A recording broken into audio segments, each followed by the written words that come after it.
આજે લોકસભાનું ઇલેક્શન હતું ને અરજણવાવ ગામની અંદર તમામ મતદારોએ બહિષ્કાર કર્યો છે. અમારા માટે પણ દુઃખની વાત કહેવાય, કારણ કે મતદાતા જ્યારે પોતાની માગણીઓ સંતોષાતી ન હોય અને એના કારણે આજે અમને બહિષ્કાર કરવો પડ્યો છે. આજે એમની જોડે વાર્તાલાપ કરી, તમામ સંગઠનથી લઈ નગરપાલિકાના તમામ પ્રમુખ અને કોર્પોરેટરો ઉપસ્થિત હતા. સુખદ અંત આવ્યો, અધિકારીઓ ઉપસ્થિત હતા.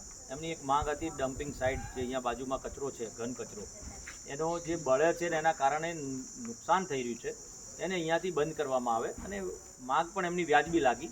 અને અમે બાંહેધરી તરીકે એમને લખાણ પણ આપ્યું અને કીધું કે ભાઈ આ ચોક્કસ સમયની અંદર નગરપાલિકામાં ઠરાવ કરીને એને સરકારમાં પરમિશન માટે મોકલવામાં આવશે.